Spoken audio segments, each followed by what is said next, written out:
ನಮಸ್ಕಾರ, welcome back to mom's kitchen. ನಾನಿವತ್ತು ಬೆಳಗ್ಗಿನ ಒಂದು ಹೆಲ್ದಿ ರೊಟೀನನ್ನು ತೋರಿಸ್ತಾ ಇದ್ದೀನಿ. ಬೆಳಗ್ಗೆ ರಂಗೋಲಿ ಹಾಕಿದ ನಂತರನೇ ನನ್ನ ದಿನ ಸ್ಟಾರ್ಟ್ ಆಗೋದು. ಸೊ ಅದೆಲ್ಲ ಆದಮೇಲೆ ಒಂದು ಲೋಟ ಬಿಸಿ ಬಿಸಿ ನೀರು ಕುಡಿತೀನಿ. ಬಿಸಿ ನೀರು ಆದಮೇಲೆ ಪ್ರತಿದಿನ ಕೆಲವೊಂದು ಹಣ್ಣು ತರಕಾರಿಗಳ ಜ್ಯೂಸ್ ಆಗಿರ್ಬೋದು, ಕಷಾಯಗಳನ್ನ ಮಾಡ್ಕೊಂಡು ಕುಡಿತೀನಿ. ನಾನಿವತ್ತು ಬೆಚ್ಚಗಿರುವ ನೀರಿಗೆ ಸ್ವಲ್ಪ ನಿಂಬೆ ರಸ ಮತ್ತು ಜೇನುತುಪ್ಪನ ಸೇರಿಸ್ಕೊಂಡು ಕುಡಿತಾ ಇದ್ದೀನಿ. ಇದು ನನ್ನ ಮೊದಲನೇ ಮಗ ಹುಟ್ಟಿದಾಗಿಂದ ನನಗೆ ಪ್ರಾಕ್ಟೀಸ್ ಇದೆ. ಸೊ ನಾನು ಮೊದಲೆಲ್ಲ ಈ ಬೇರೆ ಥರ ಜ್ಯೂಸ್ಗಳನ್ನೆಲ್ಲ ಕುಡಿತಿರಲಿಲ್ಲ, ಇದೊಂದನ್ನೇ ಕುಡಿತಾ ಇದೆ. ತುಂಬಾ ಚೆನ್ನಾಗಿದೆ, ಬಾಡಿ ಒಂಥರ ತುಂಬಾ ಚೆನ್ನಾಗಿ ಕ್ಲೆನ್ಸ್ ಆಗುತ್ತೆ ಅಂತ ನನ್ನ ಪರ್ಸ್ನಲ್ ಫೀಲಿಂಗ್. ಸೊ ಈ ಥರ ಒಂದು ಡ್ರಿಂಕ್ ಮಾಡಿ ಕುಡಿದು ನಂತರ ನಾನು ಮಕ್ಕಳಿಗೆ ಹಾಲು ಕೊಡೋಣ ಅಂತ ನಾನು ಮನೆ ಹತ್ರನೇ ಒಂದೆಲಗದ ಗಿಡವನ್ನು ಹಾಕ್ಕೊಂಡಿದ್ದೀನಿ. ಅದರಲ್ಲಿ ಒಂದು 5 ರಿಂದ 6 ಎಲೆಗಳನ್ನು ತಗೊಂಡು 1 ಲೋಟ ಹಾಲಿಗೆ ಆ ಎಲೆಗಳನ್ನು ಕ್ಲೀನಾಗಿ ತೊಳೆದ್ಬಿಟ್ಟು ಹಾಕ್ಕೊತೀನಿ. ಇದಕ್ಕೆ ಸ್ವಲ್ಪ ಅರಿಶಿನ ಕೂಡ ಸೇರಿಸ್ಕೊಂಡು 1 ಲೋಟ 3/4 ಲೋಟ ಆಗೋಷ್ಟು ಕುದಿಸ್ಕೋಬೇಕು. ಕುದಿಸಿದ ನಂತರ ಅದಕ್ಕೆ ಸಕ್ಕರೆ ಹಾಕೋದು ಅಥವಾ ಬೆಲ್ಲ ಹಾಕೋದು ಏನೂ ಬೇಡ, ಹಾಗೆ ಕುದಿಸ್ಬೇಕು. ಕುದಿಸಾದ ಮೇಲೆ ಅದನ್ನು ಆರಿದ ನಂತರ ಸ್ವಲ್ಪ ಜೇನುತುಪ್ಪದ ಜೊತೆಗೆ ಮಕ್ಕಳಿಗೆ ಕೊಡ್ತೀನಿ. ಇದು ಪ್ರತಿದಿನ ಕೊಟ್ಟರೆ ತುಂಬಾ ಒಳ್ಳೆಯದು. ನಾವು ಹೊರಗಡೆ ಹಾರ್ಲಿಕ್ಸ್, ಗೌರ್ಮೆಂಟ್ ಆ ಥರ ತಂದು ಕೊಡೋದಕ್ಕಿಂತ ಈ ಥರ ಮನೆಯಲ್ಲೇ ಡ್ರೈ ಫ್ರೂಟ್ ಪೌಡರು ಅಥವಾ ಈ ಥರ ಕೆಲವೊಂದು ಡ್ರಿಂಕ್ಗಳನ್ನ ಮಾಡಿ ಕೊಡೋದು ತುಂಬಾ ಒಳ್ಳೆಯದು. ಅದು ಒಳ್ಳೆಯ ಅಭ್ಯಾಸ ಅಂತ ಹೇಳ್ತೀನಿ. ಮಕ್ಕಳಲ್ಲಿ ನೆನಪಿನ ಶಕ್ತಿ ಹೆಚ್ಚು ಮಾಡಿಸುತ್ತೆ. ಈ ಡ್ರಿಂಕ್ನ ದೊಡ್ಡವ್ರು ಕೂಡ ತೊಗೊಬೋದು, ತುಂಬಾ ಚೆನ್ನಾಗಿದೆ ರಿಸಲ್ಟ್. ಹಾಗೆ ತಿಂಡಿಗೆ ರೆಡಿ ಮಾಡೋಣ ಅಂತ ರಾತ್ರಿನ ಅಕ್ಕಿ ನೆನೆ ಹಾಕಿದ್ದೆ. ಸೊ ಇನ್ಸ್ಟೆಂಟಾಗಿ ಒಂದು ದೋಸೆ ಮಾಡೋಣ ಅಂತ. ಸೊ ಇವಾಗ ಕೆಲವೊಂದು ವೀಡಿಯೋಗಳನ್ನ ನೋಡಿದೆ, ಸೌತೆಕಾಯನ್ನು ಕೂಡ ಬಳಸ್ಕೊಂಡು ದೋಸೆ ಮಾಡಿದರು. ನೋಡೋಣ ಹೇಗೆ ಬರುತ್ತೆ ಅಂತ ನಾನು ಟ್ರೈ ಮಾಡ್ತಾಯಿದ್ದೀನಿ.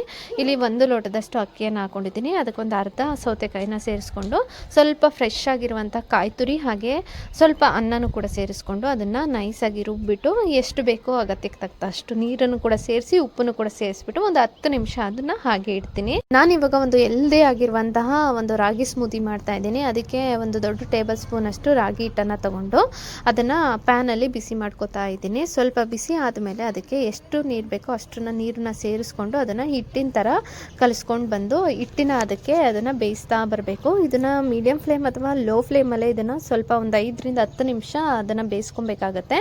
ಬೇಯಿಸುವಾಗ ಹಸಿ ಹಸಿಯಾಗಿ ಬಂದುಬಿಡುತ್ತೆ. ಸೊ ನೋಡಿಕೊಂಡು ನಿಧಾನವಾಗಿ ಸ್ವಲ್ಪ ಬೇಯಿಸ್ಕೋಬೇಕು. ಇದೆಲ್ಲ ಬೆಂದಾದಮೇಲೆ ಅದನ್ನು ಒಂದು ಕಡೆ ಆರೋದಕ್ಕೆ ಇಟ್ಟು ಈಗ ನಾನು ಅದನ್ನು ಒಂದು ಮಿಕ್ಸರ್ ಜಾರ್ಗೆ ಹಾಕ್ಕೊತೀನಿ. ಈ ಮಿಕ್ಸರ್ ಜಾರ್ಗೆ ಏನೂ ಇಲ್ಲ, ರಾಗಿ ಹಿಟ್ಟು ಹಾಗೆ ನೆನೆಸಿರುವಂತಹ ಬಾದಾಮಿ ಹಾಗೆ ದ್ರಾಕ್ಷಿ ಹಾಗೆ ಸ್ವಲ್ಪ ಖರ್ಜೂರ ಹಾಗೆ ಬಾಳೆಹಣ್ಣು ಸ್ವಲ್ಪ ಹಾಲನ್ನು ಕೂಡ ಸೇರಿಸ್ಕೊಂಡು ನಾನು ಇದನ್ನು ಗ್ರೈಂಡ್ ಮಾಡ್ಕೊತೀನಿ. ಈ ಡ್ರಿಂಕ್ ಅಂತೂ ವೆಯ್ಟ್ ಗೇಯ್ನೇ ಆಗ್ತಾ ಇಲ್ಲ ಅನ್ನೋರು ಪ್ರತಿದಿನ ಕುಡಿತಾ ಬನ್ನಿ, ಒಂದು 30 ದಿನಗಳ ಕಾಲ ಕುಡಿತಾ ಬನ್ನಿ, ನಿಮಗೆ ರಿಸಲ್ಟ್ ತುಂಬಾ ಚೆನ್ನಾಗಿ ಗೊತ್ತಾಗುತ್ತೆ. ಇದನ್ನು ಮಕ್ಕಳು ಕುಡಿಬೋದು, ದೊಡ್ಡವರು ಕುಡಿಬಹುದು, ಪ್ರತಿಯೊಬ್ಬರು ಕುಡಿಬಹುದು. ತುಂಬಾ ಟೇಸ್ಟಿ ಆಗಿರುತ್ತೆ ಹಾಗೆ ಹೆಲ್ದಿಯಾಗಿಯೂ ಕೂಡ. ವೆಯ್ಟ್ ಲಾಸ್ ಮಾಡಬೇಕು ಅನ್ನೋರು ಈ ಥರ ಒಂದು ಸ್ಮೂತಿನ ಬೆಳಗ್ಗೆನೇ ಕುಡಿದ್ಬಿಟ್ರೆ ತುಂಬ ಹೊತ್ತು ಹೊಟ್ಟೆ ಹಸಿವೆ ಆಗೋಲ್ಲ, ಆ ಥರ ಒಂಥರ ಫೀಲಿಂಗ್ ಆಗಿರುತ್ತೆ. ಸೊ ನೀವು ಕೂಡ ಟ್ರೈ ಮಾಡಿ ಅಂತ ಹೇಳ್ತೀನಿ. ಆಗಲೇ ದೋಸೆಗೆ ರುಬ್ಬಿಟ್ಟಿದ್ವಲ್ಲ, ಈಗ ದೋಸೆ ಹಾಕೋತಾ ಇದ್ದೀನಿ. ತುಂಬಾ ಚೆನ್ನಾಗಿ ಬಂದಿತ್ತು, ಟೇಸ್ಟ್ ಕೂಡ ಚೆನ್ನಾಗಿತ್ತು. ನೀವು ಕೂಡ ಒಂದ್ಸತಿ ಟ್ರೈ ಮಾಡಿ, ಡಿಫ್ರೆಂಟ್ ಆಗಿರುತ್ತೆ.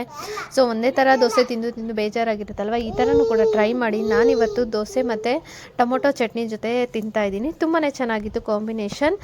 ನೋಡಿದ್ರಲ್ಲ, ಇವತ್ತು ಕೆಲವೊಂದು ಹೆಲ್ದಿ ರೆಸಿಪಿಗಳು ಹಾಗೆ ಹೊಸ ರೆಸಿಪಿಗಳನ್ನ ನಿಮ್ಮೊಂದಿಗೆ ಶೇರ್ ಮಾಡಿದ್ದೀನಿ. ಇಷ್ಟ ಒಂದು ಲೈಕ್ ಮಾಡಿ ಹಾಗೆ ಸಬ್ಸ್ಕ್ರೈಬ್ ಮಾಡೋದನ್ನು ಮರಿಬೇಡಿ. ನನ್ನ ವಿಡಿಯೋವನ್ನು ನೋಡಿದ್ದಕ್ಕೆ ನಿಮ್ಮೆಲ್ಲರಿಗೂ ಧನ್ಯವಾದಗಳು. Thank you so much.